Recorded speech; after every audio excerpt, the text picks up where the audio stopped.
What is good, guys? We have a couple of cool things to check out today. A lot of it regarding Trump and Epstein. So stick around and enjoy the content. Really take a little bit of a successful bow This and part, productive. maybe not as much. The production that we had over the last 6 months was spectacular. I don't think anybody's done more. It's all of you together.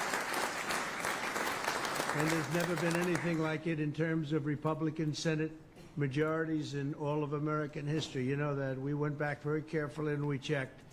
And nobody's done so much so fast. And probably you could say with so few votes. I mean, we had 53, which is not bad, but that's not easy, is it? So let me begin by congratulating all of you. It's a truly amazing group of my friends. And we have a few of our friends that were in their districts and states, and I said, don't come back, just relax. But we wanted to do this. The Senate GOP confirmed our cabinet with record speed. It was actually record speed. And now we'll go a little bit faster because maybe one of these weeks you just hold them all back. We'll get everybody in, right, John? But we really did. We have a lot of great people, a lot of really fantastic people, and they're doing a tremendous job. You stayed in session for a marathon, 10 consecutive weeks, and that's the longest of any Senate in 15 years, and you held over 400 votes, more than any Senate in 35 years, and they were successful votes. And just a few weeks ago, we had the biggest victory of them all when you passed the One Big Beautiful Bill, and I just signed it into law, and I call it the Great Big Beautiful Bill, but I got overridden by a couple of my people. They said, let's go with the One Big, but it is really the Great Big. And we delivered the largest tax cut in American history, the largest spending cut in American history, the most deregulation in American history, and the largest border security investment in American history, and the biggest success on the border in American history. As you know, last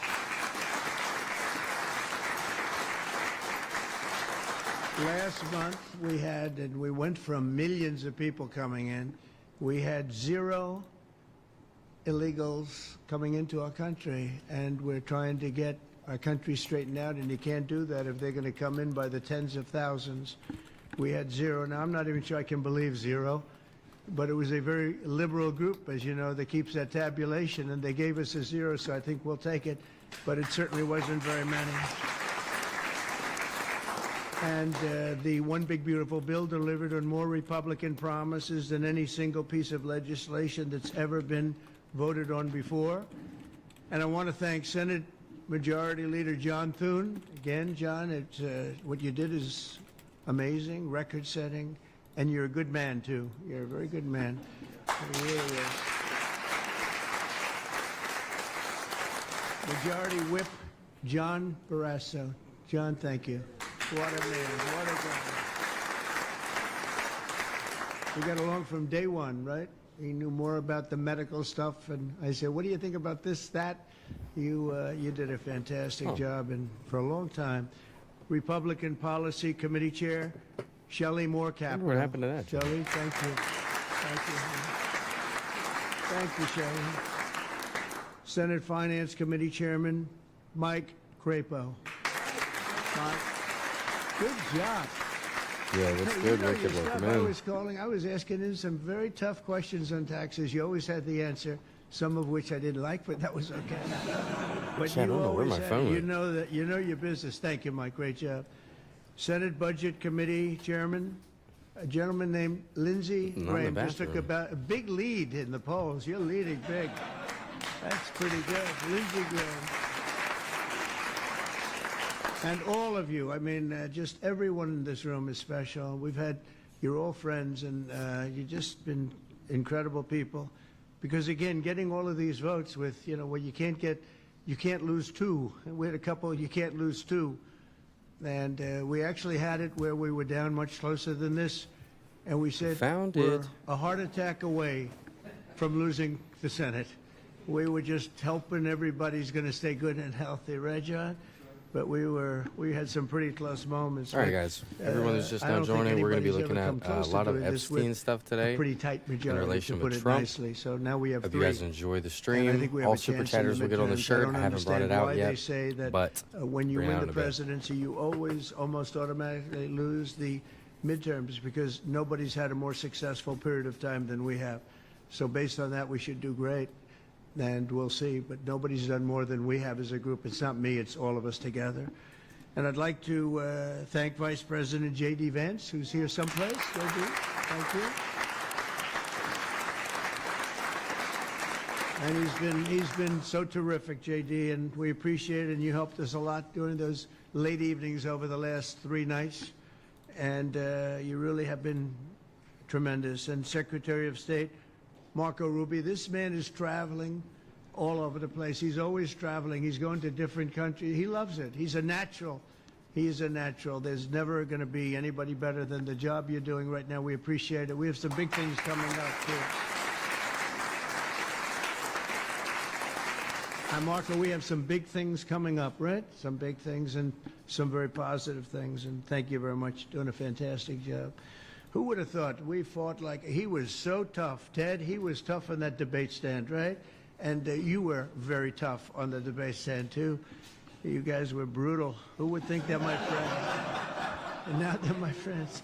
Well, they said it about Lincoln. He brought in all his enemies. Well, I don't know. They were sort of enemies, but they were very talented people. I want to tell you that. Director Russ Vogt is here, and thank you very much. Yes, thank you. Great job. And all of the wonderful spouses, the most important people here are the spouses. Because without the spouses... Yes, sir. The orange guy the chat. spouses, As always. It wouldn't work. We want to thank you and also for the time because your wives and husbands, I mean, they were very busy getting home at 4 o'clock. I can vouch for every single one of them. Getting home at 4 o'clock. Getting home at 4 o'clock, 5 o'clock, 6 o'clock in the morning, and you're saying, darling, were you really in Congress? Were you really sitting in your nice Senate seat? I don't know. So, but no, they worked long and hard, and you know what? They laugh. They never complained. They never complained once. And very few of them went back. They just sit late into the night while we got those final votes. Pretty amazing. In 2024, together, we won a mandate from the American people. We won every single swing state, and the Electoral College 312 to 226, and that was a big. Remember, they said there is a path to 70. You have to have 70, and 270, and there's a path to 270. And yeah, the path was 312. I mean, it was. I remember I went to Nebraska to get a vote, a single vote, and I went there, and it turned out we didn't need it. There was a certain circumstance under which that would have been a very important vote, and they were great in Nebraska, but we didn't need it, so we got And they were great in 312. Nebraska. We won the didn't need popular it. vote by Looks millions like of Obama votes, and in we for a won rough counties year. throughout America, 2,750 to 525. Think of that, 2,750 to 525. That's called a landslide. The one big, beautiful bill delivered on that mandate, and we've fulfilled so many of our promises. In fact, somebody said today, a person that's not particularly good for us said that we actually fulfilled more promises than we promised, which is a pretty nice statement. You don't hear that very often, but it's true, by a lot, actually. And that's just the beginning. In January, we passed Senator Katie Britt's Laken Riley Act. We are going to cover a lot of Epstein content tonight, chat. Do not worry. Make sure you double tap your screens. Let's get some more people in here to see A few months ago, we this. passed Senator Ted Cruz's, and this was done with a very fantastic woman named Melania, right? You worked together, First Lady, and you passed the Take It Down Act, something that was very important, that actually had very good bipartisan support, almost unanimous support. A couple of people, I won't tell you their names, but a couple of people. But Welcome back, Justine. that was incredible. So that was with Ted Cruz and Melania. We appreciate it, Ted. That was a great job. And just this week, we passed the Rescissions Act of 2025, slashing nearly $10 billion of waste And I guess I could say some fraud and some abuse, but at least we can say waste, almost $10 billion. And we have numerous other rescissions coming up, adding more, many more $10 billion to it. So we're saving a lot of money. And on Wednesday, I signed the HALT Fentanyl Act. And earlier today, I signed Senator Bill Hagerty's Genius Act, and he named it after me, and I was really... Thank you, Bill. Thank you very much. Thank you very much. That's why I liked it. I pushed very hard. How was because of sleep? that. We slept But, good to last night. make No sleep America stream, the but crypto sleep stream capital coming of the back up world, and soon. that's what So it's become. China wanted it. make sure you A look lot out of for that. countries want it. Hope we don't rip But our we shirt are off so again. far ahead, I think nobody's going to be able to come close anymore. So I want to thank you very much. Great job. We also did something that public broadcasting, they've been We also looking have to a get it stream out of coming there up where for we're going to address this billions and Trump. billions So of dollars. look out for And that. very, very unfair. You guys have been Very, meeting a very lot of goals unfair lately. report. Appreciate the They support, would, for real. I would say they make CNN look honest. And we got rid of it finally. We got rid of it. We got rid of billions of dollars that was wasted on that. And Ronald Reagan tried. Everybody tried. You know, everybody tried since Ronald Reagan and before. And John, we got it out. And I know it doesn't sound so nice when they hear, that's terrible, public broadcast. It sounds so innocent. It's not innocent. It was brutal. It was brutal, very unfair. We achieved more in 6 months than almost any administration could accomplish in 8 years, and we're going to have a lot of good 6 months left. We're going to have a 6 and another 6 and another 6, so we'll keep going. And we're going to really do something. Something I'm very proud of. We stopped a lot of wars, and these were serious wars. Insert clap here. You had India, Pakistan, that was going. In fact, planes were being shot out of the air. Four or five, but I think 5 jets were shot down, actually. And Lindsay, that was getting worse and worse, wasn't it? That was looking like it was going to go. These are 2 serious nuclear countries, and they were hitting each other. You know, it seems like a new form of warfare. You saw it recently when you looked at what we did in Iran, where we knocked out their nuclear capability, totally knocked out. That's going to be gone for a long time. But Obliterated. There seems to be a hit and then Completely another hit, destroyed. a hit and another hit. It's a different thing. But It's India magnificent. and Pakistan were going at it. It's the biggest and they nuke I've were ever seen. Back and forth, and it was getting bigger and bigger, and we got it solved through trade. We said, you guys want to make a trade deal? We're not making a trade deal if you're going to be throwing around weapons and maybe nuclear weapons, both very powerful nuclear states.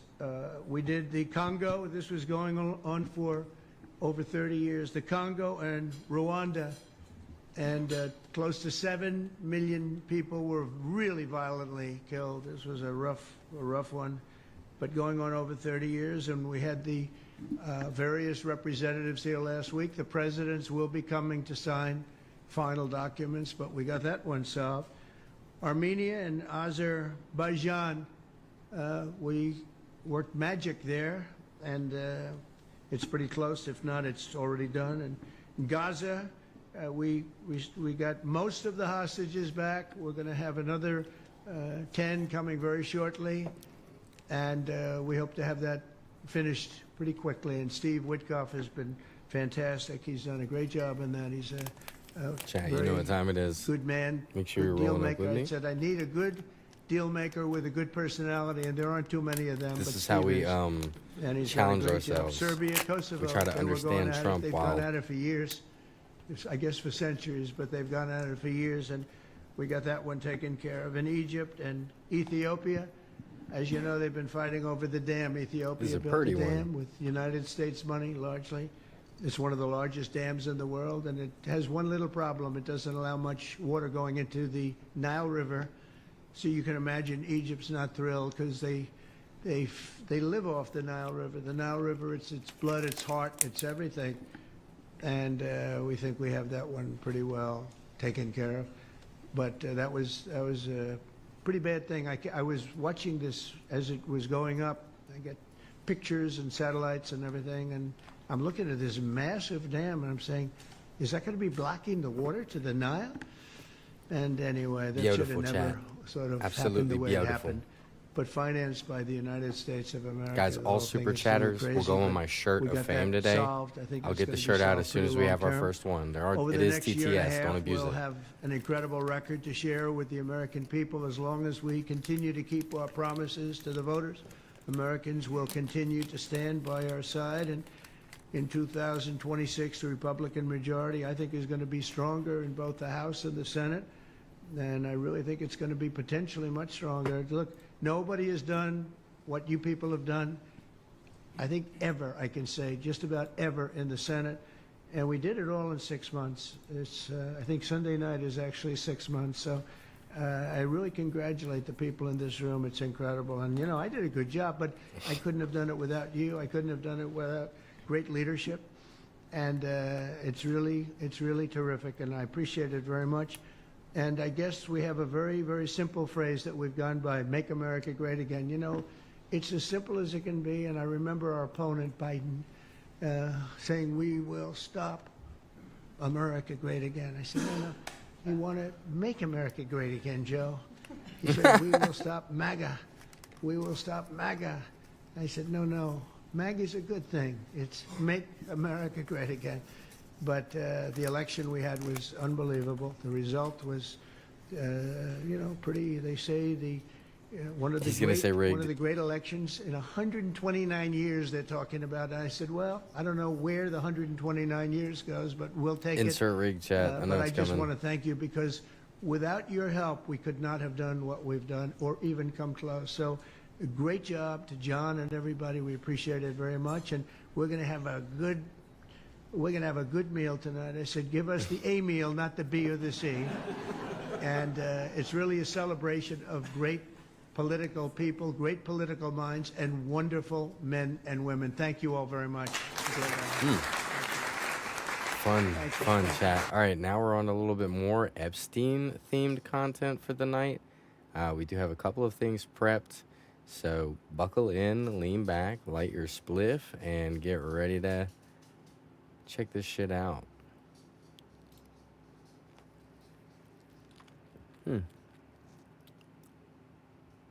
Where'd he go?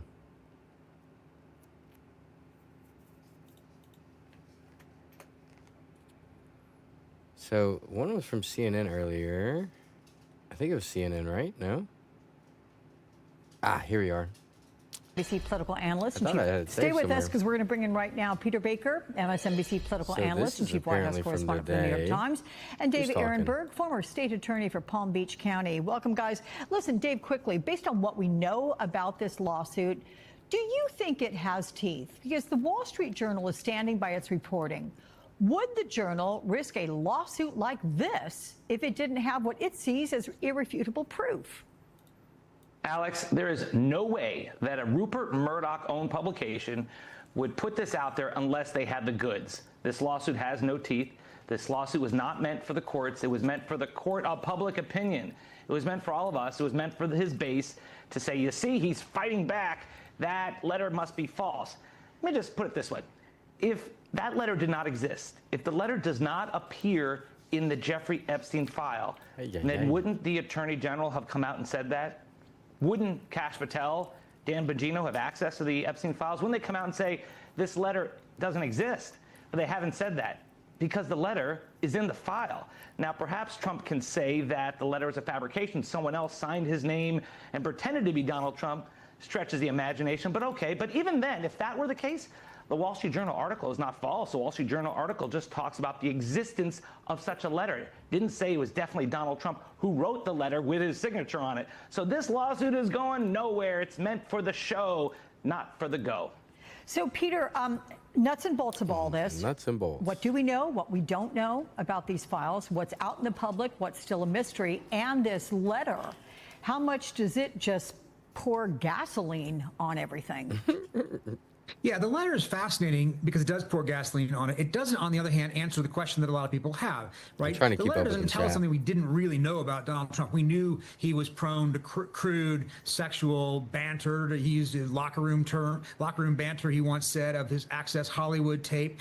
We knew that he was friends with Jeffrey Epstein. This obviously is a reminder of that, confirmation of that. It doesn't answer a lot of the questions a lot of people have, but it certainly fuels the fire. Absolutely keeps the story alive, and it encourages more suspicion that there might be more there to be hidden. You know, when the president says he wants to have grand jury testimony releases, of course, a judge has to approve that. That's not a given by any stretch. And B, a grand jury testimony isn't the entirety of the file. So the problem for the president is, even if they released some documents, even if they released some grand jury testimony, if they redacted it or they only released grand jury testimony, there's still going to be people out there saying, okay, what about the rest of the file? What about the things you're still not releasing? It's kind of a Pandora's box for him. Once he's opened that Pandora's box, it's awfully hard to shut it again. Yeah.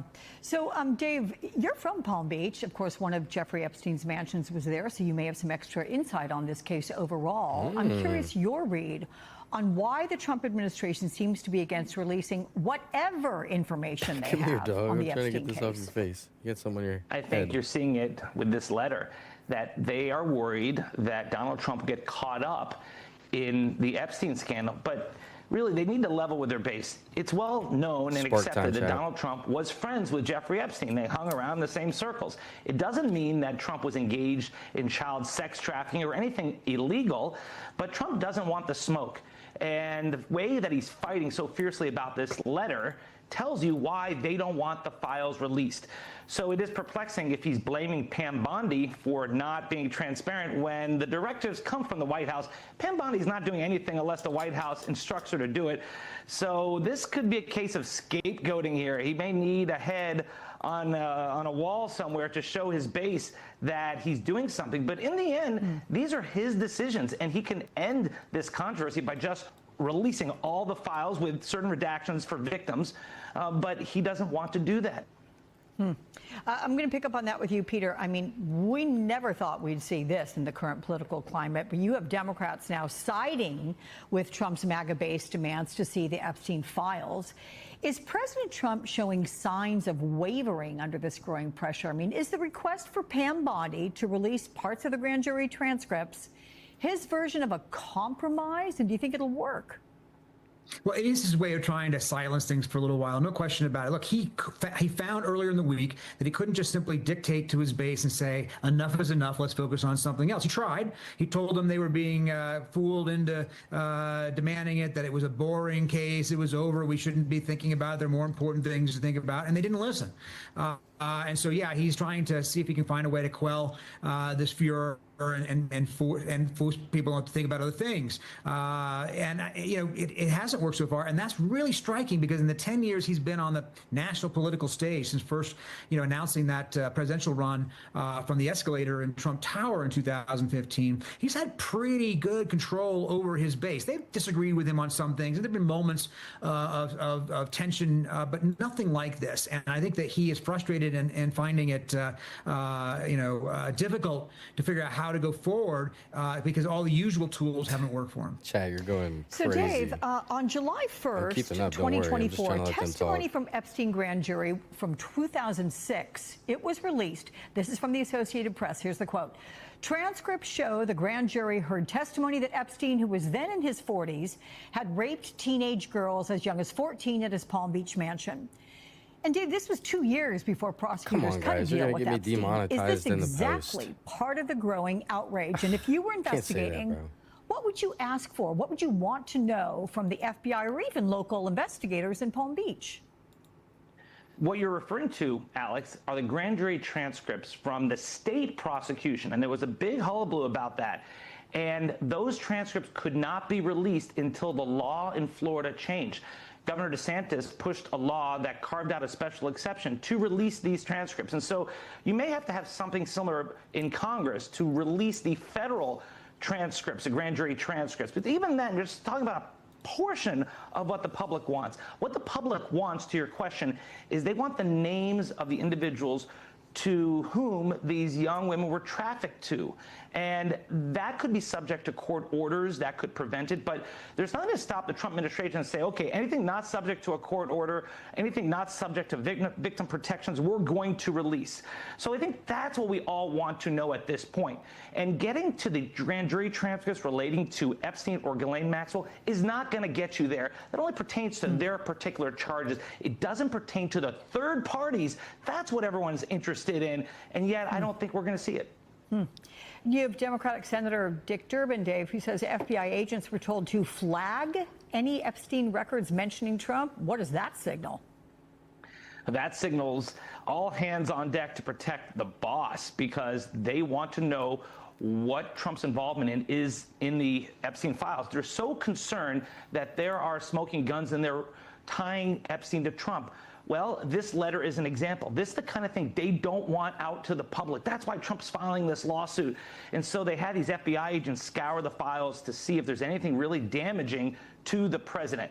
Now, that's sort of, I think, asking the FBI to do too much, but this is the Trump administration, and they get away with a lot more than anyone else does. So I'm not surprised by the request, but it does show how they're using their own resources, the FBI, to serve a boss of one, not the American people. You know, Yamiche, you mentioned how the president's getting increasingly frustrated with Pam Bondi. But to what extent do you think it's possible she would become a scapegoat? Did she mishandle this? Is that anything that's being whispered there in the hallowed halls of the White House? Well, sources tell NBC News that at this moment, Pam Bondi, the Attorney General, is not at risk of losing her job because she's been fiercely loyal to President Trump. That's also why you've heard President Trump over and over again praise her, saying she's doing a fantastic job, even as people like Megyn Kelly and other conservative influencers and prominent voices were pushing the president to fire Attorney General Pam Bondi. It's also that the White House Chief of Staff, Susie Wiles, she's also a fan of Pam Bondi. So, and by the way, Pam Bondi is seen as someone who's just doing what the White House is telling her to do. The other thing to note here that I think is really important is that the Trump base, they see the Trump White House and Trump administration as doing the president's bidding. The president's made it very clear that he is the one making all of these decisions. So it's really interesting. At Turning Point USA, this conservative conference last weekend, we had people talking to us directly about President Trump, and they said, we elected President Trump to be transparent and not to protect, in their minds, this Epstein list. So the president's base isn't blaming Pam Bondi in most ways. They're really saying at the end of the day, the buck stops with the president. It's also important to note that the president, as he was posting today, saying that he wants all the grand jury testimonies released, he also said, I don't think it's going to be enough and that people are going to want more and more and more. So the president's also in some ways trying to get ahead of the idea that even if he fired Pam Bondi or even if he released more files, he understands already that the base is going to push for more, because as Dave just said, what people really want to see is this alleged client list that the DOJ and FBI says does not exist right now, that there's no evidence of it. So, Peter, you have far-right activist and very close ally of the president, Laura Loomer, who warns the Epstein controversy could consume Trump's presidency. Does President Trump and the administration share that concern? I mean, how do you see this ending? How do they see, or at least hope, this ends? Well, look, you know, this president has been on the receiving end of so many different controversies, so many different furors, so many different scandals, things that would have ended any normal political career. And many of course, his own making. He has survived all of them. They feel, you know, some degree of confidence that they're able to move past this controversy or that controversy, but this one has flummoxed them because it hasn't gone away as quickly as the other ones. You know, in 6 months now in his second term, all kinds of things that were big controversies came and went within 24 hours or 48 hours. This is one of the few that's been pretty sticky, pretty hard to make go away. And because it involves the people who have been his most vocal supporters as opposed to people who didn't like him to begin with. So, you know, look, he's gonna work his base as best he can. He's gonna try to find other enemies for them to focus on, right? He's talking about Jay Powell. He's talking a lot about Joe Biden. He's talking a lot about, you know, the Wall Street Journal, anybody he can find to sort of refocus that MAGA energy and anger at, he's going to try to do. But again, I think he's been frustrated so far that it hasn't worked. Okay, so we're just going to talk about the letter, but we're not actually going to release the letter, right? Right. So that's why we don't watch them, right, chat? That is why we don't watch them. Oh, yeah, this was the other thing. For permission. So this kind of is recapping, I think. Release the Epstein files. No, wait, Epstein is actually a host. No, wait, since everyone is spending a ridiculous amount of time on this, I don't know why, just release all of the grand jury testimony, even though that's not what people are asking for, and you can't do it without court permission, and the court will probably block that. Trump's "I'm not involved with Jeffrey Epstein" t-shirt has a lot of people asking questions already. That's not Trump, is it? Guys, that's not Trump. The funny thing about that meme is that it was originally literally about human trafficking. But the long and short of it is that the MAGA movement may have finally taken a stand against the Trump administration. The current DOJ is covering up crimes. But back in 2024, candidate Trump made some promises about releasing these so-called Epstein files. Would you declassify the Epstein files? Yeah, I would. During his most recent presidential campaign, Trump said that he would have, quote, no problem looking into the Epstein client list. The list of clients that went to the island has not been made public. Yeah, it's very interesting. How did he have Trump on there? But yeah, I'd be inclined to do the Epstein. I'd have no problem with it. Then Attorney General Pam Bondi told everyone that Epstein's legendary client list was right there on her desk. Except it wasn't. Pam Bondi released a 2-page memo saying that actually Epstein did just kill himself. There's no secret client list, and there are no more documents that are going to be released. And everyone believed her, and that was the end of the story. No, I'm just kidding. Trump supporters weren't having it at all. Even Trump's reliable buddies over at Fox News aren't buying the narrative. Why do you say he's become the deep state? What is more deep state than covering up for pedophiles? And Trump took to Truth Social to post a long screed proclaiming how great Bondi is and telling everyone to, quote, not waste time and energy on Jeffrey Epstein, somebody that nobody cares about. Except that a whole bunch of people care a whole lot about Epstein. Make some noise if you care about the Jeffrey Epstein scandal. Raise your hand if it matters a lot to you. Raise your hand. So every hand of 7,000 people. And now we live in a world where Congress's resident Jewish space laser enthusiast Marjorie Taylor Greene and Silicon Valley progressive Ro Khanna might finally agree on something. And meanwhile, while all this was playing out in the media, the Trump Department of Justice finally acted on Ghislaine Maxwell's plea for the Supreme Court to overturn her conviction after months of delay. Oh, and now Donald Trump is threatening to sue, quote, the ass off of Rupert Murdoch. He's furious because the Wall Street Journal published a story last night about Trump sending Jeffrey Epstein a handwritten birthday card in 2003 where Trump hand drew sketches of a naked woman and then made his signature mimic pubic hair, and which Trump ends the letter with, quote, happy birthday and may every day be another wonderful secret. So suffice to say, there is a lot going on here, both in the media, in the government, and in the courts. And a lot of suspicious timing with how the Trump administration is playing this, and baffling statements from Trump himself. So as the MAGA world implodes, let's take a step back and talk about how we got here, what the Epstein files actually are, and what they are not. And make no mistake about it, apart from all of the fabricated conspiracy theories, the Epstein saga does point to an actual real-life conspiracy that spits in the face of anyone who cares about equal justice and the rule of law in this country. But from the very beginning, everything that touched Jeffrey Epstein reeked of corruption. In 1996, Maria Farmer, an artist in her mid-20s, reported to the NYPD. Yo, Chad, 100,000 likes and we'll send Gideon to Epstein Island. He's going to clean it up for us. If he needs backup, we'll get Vitaly, you know, from the Philippines. In the FBI, that Epstein and his associate, British socialite Ghislaine Maxwell, had violently sexually assaulted her while she was visiting his property in upstate New York. Farmer claims that she also warned the FBI that Epstein and Maxwell had committed multiple serious sex crimes against girls, including her minor sister, that Epstein stole nude and partially nude photos of 2 of her minor sisters, and that he possessed child pornography. But neither law enforcement agency followed up on Farmer's complaint.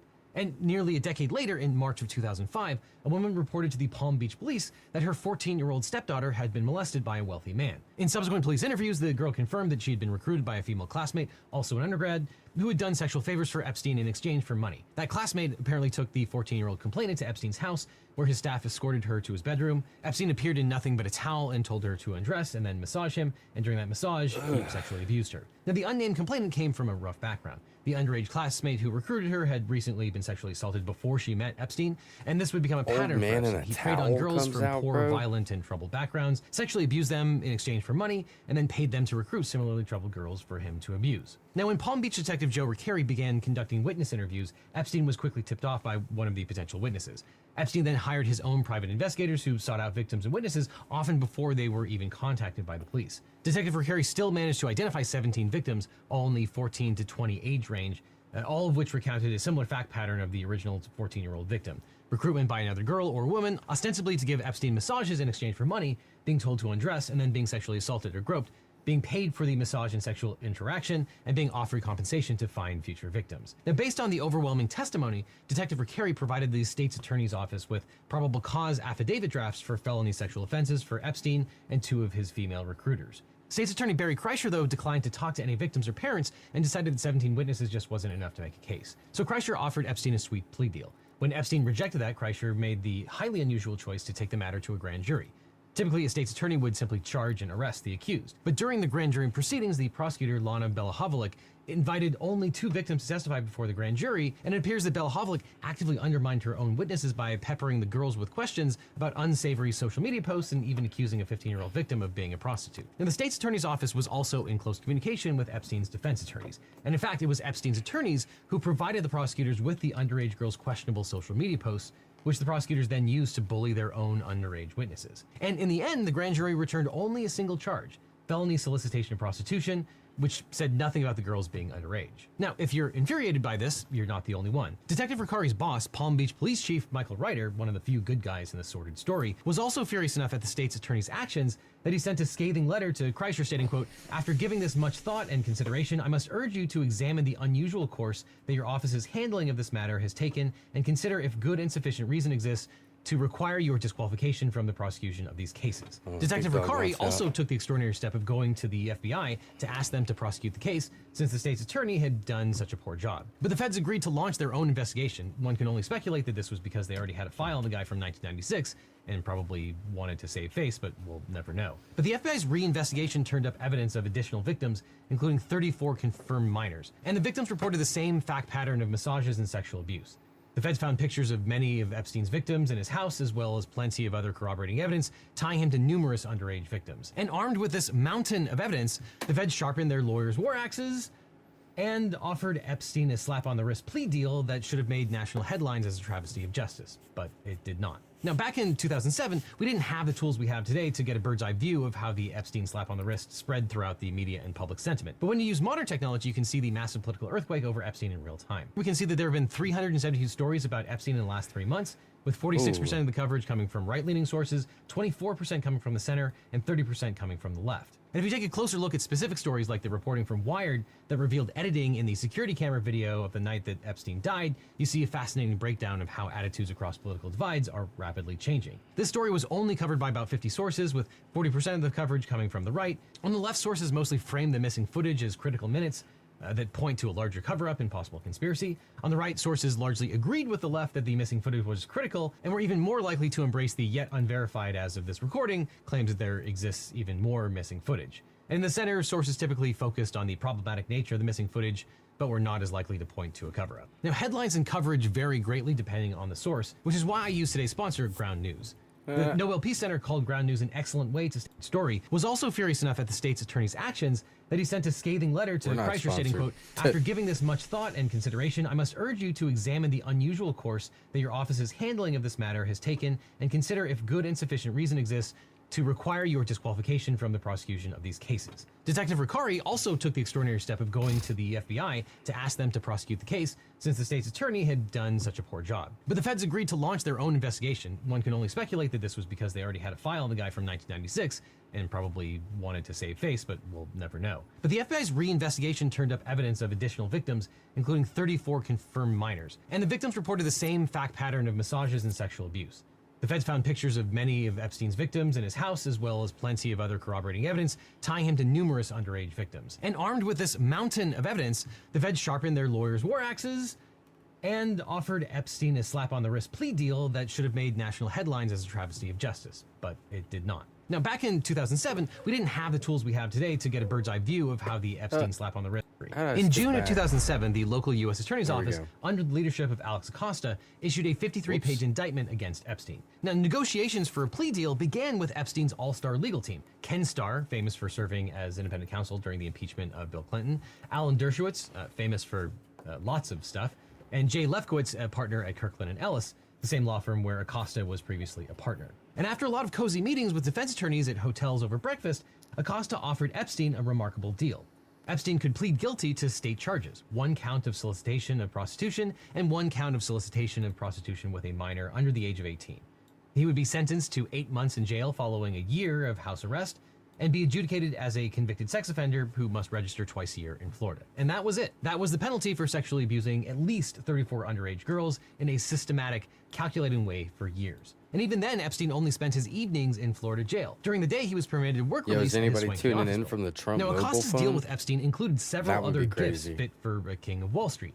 An agreement that the victims would not be notified, a promise that the deal would be kept under seal, and an agreement to dismiss all grand jury subpoenas. And Epstein's all-star legal team also managed to secure one more extraordinary victory, a non-prosecution agreement which allowed Epstein and his co-conspirators to avoid federal sex trafficking charges. Now, we've covered this before, but this plea deal was extraordinary for several reasons. First, 18 U.S.C. 3771, the Crime Victims' Rights Act, gives victims the right to be apprised of the developments in criminal proceedings, the right to be present at public proceedings, and the right to be heard related to plea deals, sentencing, and other key developments.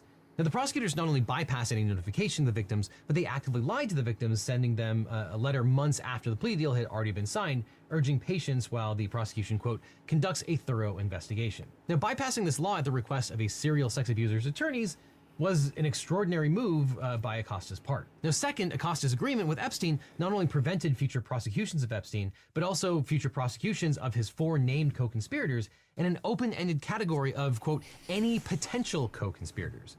Another extraordinary gift. Now, both of these aspects of the agreement are legally important, but we'll get to that in a second. Now, the Miami Herald really blew the lid off of this entire story and reported that the plea deal may have been affected by Epstein's role as a witness in the 2008 securities fraud case against Bear Stearns executives. Now, ironically, those executives were later acquitted, along with pretty much anyone else who played a direct role in blowing up our economy. Now, we don't know for sure, but it looks like prosecutors threw a couple dozen underage girls under the bus in order to get some ineffective testimony about the cheating finance execs who tanked the world economy. So Jeffrey Epstein served 13 months of nighttime imprisonment, spent his days at his swanky office, and apparently even continued to have women flown out to Palm Beach to have sex with him in exchange for money. And a few potential violations of the house arrest were documented in the state's attorney's files, but no one took action. And after his 13 months were up, Epstein seemed to return to his ordinary life of sexual predation. And faced with some additional law enforcement scrutiny, he purchased 2 private islands off the coast of the U.S. Virgin Islands in 2010 and 2016, respectively. He has so much where money, he bro. then had even more leverage over his victims. In a later lawsuit, one of his victims revealed that in an act of desperation, she tried to swim off the island to escape him. But Epstein and his co-conspirators located her and then took her passport in an attempt to keep her captive. Another victim alleged that when she tried to escape the private island, Epstein and his co-conspirators returned her to his house and suggested physical restraint or harm if she failed to cooperate. And meanwhile, U.S. Attorney Alex Acosta went on to be appointed as Trump's Secretary of Labor. On behalf of the President of the United States, it's my honor to welcome you all today to the office of the Vice President here at the White House complex for a very important moment in the life of this administration and our national life. As I administer the oath of office to the 27th Secretary of Labor for the United States of America, Alexander Acosta. And all the bad guys lived happily ever after. Until 2 scrappy reporters, a few more heroes in the story, started looking into this. Julie K. Brown, an investigative reporter at the Miami Herald, and Miami Herald videographer Emily Michaud began investigating Epstein in early 2017, about the same time as Acosta was being nominated as Secretary of Labor by Donald Trump in his first term. And they uncovered 80 potential victims as young as 13 and 14 years old when the abuse occurred, and conducted video and written interviews with 8 survivors, the most important heroes in the story, who bravely agreed to tell their stories. And the Miami Herald's investigation ultimately led to Acosta's resignation from his Secretary of Labor role, and finally to a real criminal indictment against Jeffrey Epstein. So on July 6, 2019, federal prosecutors in New York got a second chance to prosecute Epstein. And unlike Bill O'Reilly, you're probably smart enough to figure out that since this is 2019, this is still the Trump administration. Epstein was arrested at Teterboro Joey Airport bought eggs in for New Jersey, $2.99 today. You already know what time it is, Joey. And under Chat, 18 everybody U.S.C. put down what the 1591, price of the U.S. eggs are Attorney's where Office you're for the at. Southern District of New York And make sure charged you him put with where sex you're at, trafficking too. and sex trafficking conspiracy If you related wanted to to go abuse make of an dozens omelet of right minor now, girls what at are his you properties in paying? Palm A dozen Beach, New eggs, York. guys. Now, the Let's talk Southern about District of those New York's 60 charges eggs. weren't double jeopardy because in Acosta's original case, Epstein only pled to state-level charges, and the 2019 indictment included only federal charges. Acosta's plea agreement with Epstein, though, would have likely become a thornier issue. But the U.S. attorneys never had to address that because on August 10, 2019, Epstein was found dead in his cell. A medical examiner's report ruled it a suicide by hanging. So obviously that ended the criminal prosecution against him, but it did not stop the legal fallout. Now, Maria Farmer and several other Epstein victims alleged the involvement of Epstein's longtime companion, Ghislaine Maxwell. Victims accused Maxwell of recruiting them, manipulating and gaslighting them by normalizing Epstein's predatory behavior, and even of sexually abusing them herself. And the Department of Justice's investigation corroborated this, finding that Maxwell and Epstein identified vulnerable girls, typically from single mother households and difficult financial circumstances. Maxwell then helped Epstein entice and recruit the girls as young as 14 to visit Epstein's Palm Beach residence to be sexually abused by him. Maxwell also encouraged victims to travel to Epstein's other properties, knowing that they would be sexually abused there, and she helped pay victims for the sex acts and for recruiting other additional girls to be similarly abused by Epstein. And on December 29, 2021, Maxwell was found guilty of conspiracy to entice minors to travel to engage in illegal sex acts, if you guys super chat $100 this stream, I'll go buy 100 transporting eggs a minor to participate in illegal sex and acts, smash them sex on my trafficking next stream. conspiracy, and sex trafficking of a minor. Now, numerous powerful men and female co-conspirators have been named in connection with Epstein's sex crimes, but Maxwell remains the only person in the United States who was ever actually convicted of sex crimes related to the Epstein abuses. Or how much would that be? She was sentenced to 20 years in prison. But Maxwell may still evade justice like thanks to Acosta's plea that's agreement crazy. with Epstein. In a 2023 appeal to the United States Court of Appeals for the Second Circuit, Maxwell argued that because Acosta's immunity deal with Epstein included an unnamed list of co-conspirators, and because Acosta didn't expressly limit the agreement to the Southern District of Florida, she should be included. Wait, that would be if it's immune. $12 The DOJ has an egg. counter-argued What that, am I quote, talking the phrase about? United States in a plea agreement like this is just a generic reference to the U.S. Attorney's Office that enters into the agreement and is not on its own enough to establish an affirmative appearance. The DOJ also argued that Maxwell has no right to invoke the protections of the agreement because she wasn't a signatory to the agreement and hadn't sufficiently argued its protections were conferred onto her. Now, the Second Circuit Court of Appeals affirmed Maxwell's conviction, but in April 2025, Maxwell filed a petition for writ of certiorari with the Supreme Court, asking the court to find that Acosta's sweetheart deal applied to her as well. Maxwell argued that there's a circuit split as to whether a promise on behalf of the United States or the government by a United States Attorney's Office in one district is binding upon offices in other districts. Now, confronted with this challenge, the Trump DOJ did nothing for 3 months, but mere days after Trump's meltdown on Truth Social, Trump's DOJ filed a conveniently timed response to Maxwell's petition for writ of certiorari, arguing that the plea deal did not apply to her. And the DOJ contended that, quote, at the time the NPA was negotiated, DOJ policy barred U.S. attorneys from entering into non-prosecution agreements that bound other districts unless they obtained the approval of those districts or the criminal division. And it would be strange if one rogue district attorney could bind the entire U.S. government from ever filing charges against Epstein or his co-conspirators without ever consulting headquarters. But as of the recording of this video, the court hasn't decided whether it will hear Maxwell's case or not. And meanwhile, the many civil actions against Epstein's estate and associates continue. And for everyone out there hungry for names to be named, well, we have some good news. Thanks to how our justice system works, lots of names have been named in the civil cases. These are the true Epstein files, and we've gone through them so you don't have to. One of the bravest and most vocal survivors was Virginia Roberts Giuffre. Giuffre was involved as a pseudonymous plaintiff in one of the first batch of civil lawsuits against Epstein in 2009. In 2011, she revealed her identity as a survivor of abuse by Epstein and Maxwell. And she went on to file several lawsuits, including one against England's Prince Andrew for sexual abuse when she was 16 and 17, which resulted in an undisclosed settlement. In depositions and public statements, Giuffre has claimed many times that Maxwell recruited and groomed her for sexual abuse. Maxwell vehemently denied this and publicly called Giuffre a liar, and in response, Giuffre filed a defamation lawsuit against Maxwell. The case settled in 2017, but the case generated reams of documents, including depositions, pictures, communications, Everybody make sure you and a double vast tap your trove screens. of Let's other get some more people in These here. and other documentary evidence generated in other You guys are civil going and criminal wild in cases chat tonight. are the real Epstein files. And in early 2024, the court in Giuffre versus Maxwell ordered the unsealing of many of these documents. These documents had previously been sealed to protect the identities of many of Epstein's victims who still have not publicly identified themselves. Many of the documents contain not just names, but also identifying information about people's backgrounds, personal details that could have been used to re-identify victims. And court documents are often sealed in cases involving sexual abuse, especially the sexual abuse of minors, because the documents can contain exceptionally private and troubling details, which, especially in a post-internet world, could affect the victim's safety. Indeed, in their depositions, several of Epstein's victims said that after their identities became public, they feared for their safety. But the documents in the Giuffre case were unsealed because there was an exceptionally strong public interest in the case and because Giuffre herself had argued that they should be unsealed. Maxwell's legal team argued vehemently against the unsealing of the documents, despite the fact that Maxwell had already been convicted years before. But this highlights a key tension in the case, the balance between the victim's need for privacy and the public's need to hold Epstein's co-conspirators accountable. And this tension is particularly strong in the Epstein case because many of the girls involved were not only victims themselves, but were also paid to recruit future victims. Even still, many redactions were applied to protect the identities of victims who have still never publicly identified themselves and feared for their safety if they were named.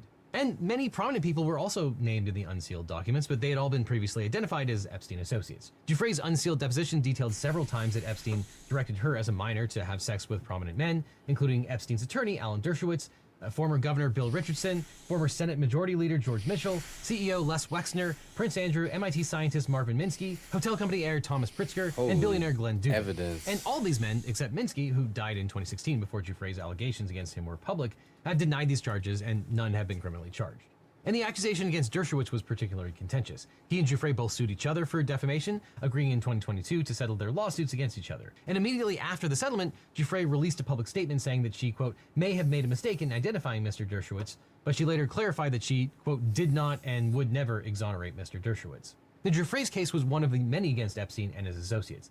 And companies tied to Epstein, including JP Morgan Chase, Deutsche Bank, and Barclays, have also been sued for turning a blind eye to obvious signs of human trafficking. And Epstein's estate has also paid out several $100 million in settlements to various parties, including victims and the government of the U.S. Virgin Islands. A voluntary victims compensation fund set up by Epstein's estate has paid out more than $120 million to 136 survivors of Epstein's sex trafficking network. And another 52 women filed and privately settled claims outside of the compensation fund.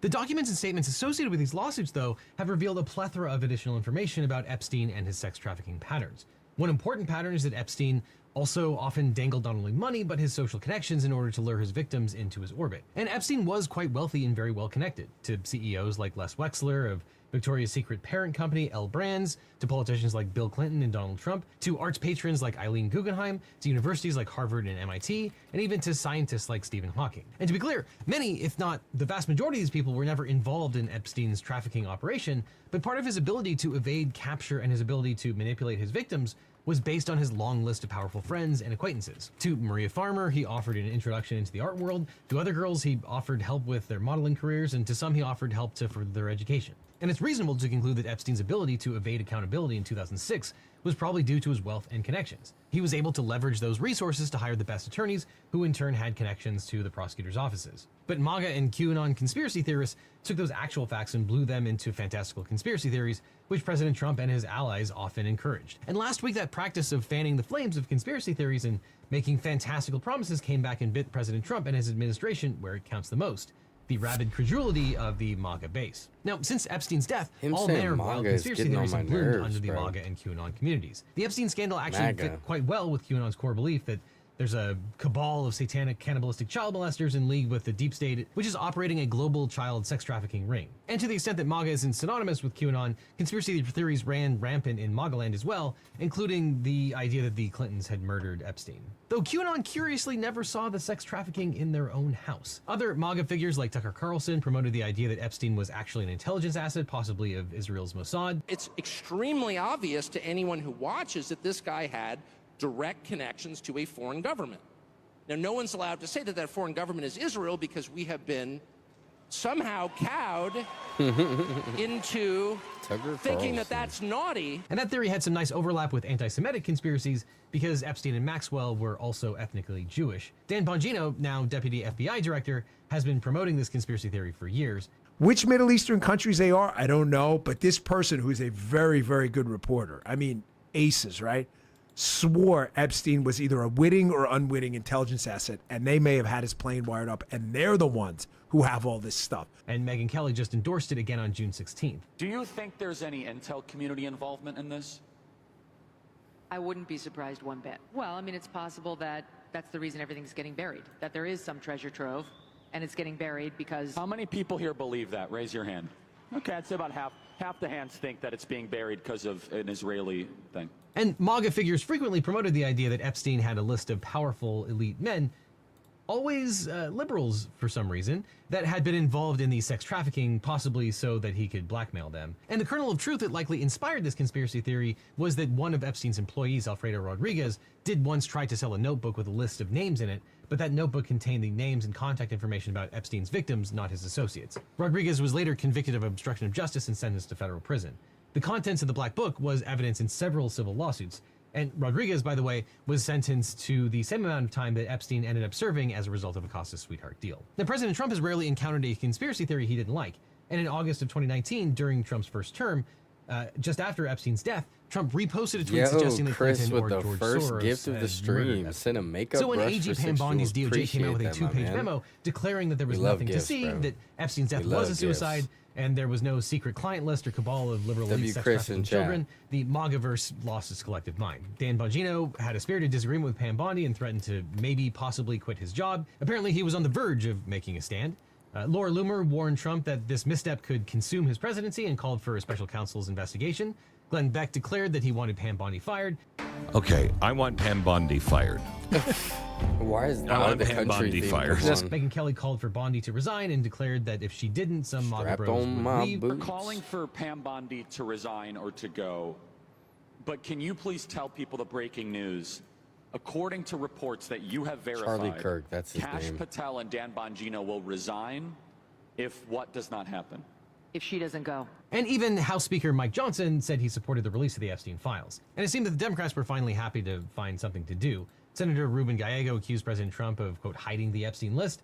House Minority Leader Hakeem Jeffries proclaimed that Americans, quote, deserve to know the truth. And on Tuesday, Democrats attempted to cast a procedural vote as to a referendum to compel the release of more Epstein-related material. And none of that was helped by the real questions raised by the Epstein jail cell video that the Trump administration released. As Wired has reported, nearly 3 minutes were cut out of the released video. Bondi has claimed that this is because of the way that the videos turn over at the end of the day, but Wired's experts confirmed that the video was edited, and my video editors tell me that it was a rookie move to leave that in the metadata. And President Trump, faced with the ire of some of his supporters and insults from his enemies, went on the offensive, posting a long screed on Truth Social about how his Republican critics were just playing into the hands of the, quote, radical left Democrats, and he called his doubtful previous supporters weaklings and proclaimed that he didn't want their support anymore. And it appears that Trump and his inner circle engaged in their own real-life Epstein conspiracies. One was to stifle right-wing news from talking about the Epstein files. Reports are that Trump and his inner circle tried to strong-arm the press from talking about Epstein, which apparently largely worked. And another is that Trump fired Maureen Comey, daughter of James Comey, who had worked at the U.S. Attorney's Office for nearly a decade and helped prosecute both Jeffrey Epstein and Ghislaine Maxwell. I mean, I don't think this really changes anything. We've got plenty of tapes where Trump talks about his friend Jeffrey Epstein and Jeffrey Epstein talks about his friend Donald Trump. But yeah, that looks pretty terrible. But then, late last night, Trump posted, quote, based on the ridiculous amount of publicity given to Jeffrey Epstein, I've asked Attorney General Pam Bondi to produce any and all pertinent grand jury testimony, subject to the court approval. This scam perpetrated by the Democrats should end right now. But the thing is, as Congressman and former federal prosecutor Daniel Goldman points out, grand jury testimony is both very specific and isn't what people were asking for and wouldn't be the most relevant documents. And in fact, he tweeted, quote, nice try, AG Pam Bondi. What about videos, photographs, and other recordings? What about FBI 302's witness interviews? What about texts and emails? That's where the evidence about Trump and others will be. Grand jury testimony will only relate to Epstein and Maxwell. And in any event, as President Donald Trump cannot order the DOJ to unilaterally release sealed grand jury testimony. In fact, the Federal Rules of Criminal Procedure Rule 6E3E states that, quote, the court may authorize disclosure at a time, in a manner, and subject to any other conditions that it directs of a grand jury matter when 1. Preliminary to or in connection with a judicial proceeding, 2. At the request of a defendant who shows that a ground may exist to dismiss the indictment because of a matter that occurred before the grand jury, 3. At the request of the government when sought by a foreign court or prosecutor, 4. At the request of the government if it shows a matter may disclose a violation of state, Indian, tribal, or foreign criminal law, and 5. At the request of the government if it shows that the matter may disclose a violation of military criminal law. Now, President Trump wanting AG Pam Bondi to release sealed proceedings from a grand jury because of political pressure seems like it fails to meet any of those requirements. And even Trump's post recognizes that the release of these documents must be made with court approval. And I'm not going to engage in conspiracy theories, but who knows? Maybe Trump doesn't want the court to approve the disclosure. But in any event, hopefully by now you understand that the sealed grand jury proceedings are probably not the real Epstein files to the extent they exist. But the real Epstein files are now largely public and aren't what people think. The real Epstein files are the thousands of pages of documents that have been generated by the criminal investigations and by civil lawsuits against Epstein and Maxwell. And some of these were unsealed in the Giuffre case, but many are still under seal. And it's likely that there are reams of witness interviews, financial statements, flight logs for Epstein's plane, records regarding his friends and acquaintances and co-conspirators, and photos and videos, including the child pornography that the Fed seized from his house. But while Megyn Kelly and Alan Dershowitz and others are calling for the unsealing of these documents, there are some very real reasons to keep many parts of those files secret. Not to protect the potential perpetrators, but to protect Epstein's hundreds of underage victims. But even if President Trump wanted to unseal these civil court documents, he can't do that unilaterally. The Department of Justice could file a motion in the relevant cases, and the judges could consider them, but because of the privacy and safety concerns, a judge might not necessarily grant the request to unseal. And if Trump were to declassify the federal criminal case files, there would also be legal implications.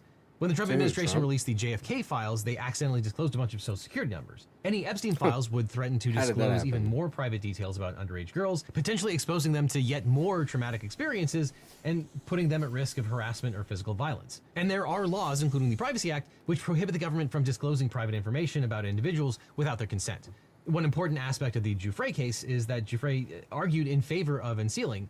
She consented to it. It was an empowered choice that she made, which, when you're considering the rights of survivors, is important. So if you're looking for a real scandal in all of this, it's right there in plain sight. The real scandal is the consistent miscarriage of justice that's played out over the past 30 years. And while hundreds of victims have been identified and numerous powerful men have been implicated, only one person, Ghislaine Maxwell, has ever been convicted of sex crimes related to Epstein's decades of sexual abuse. And the sweetheart deal from one of Trump's prior cabinet secretaries may end up resulting in her escaping justice too.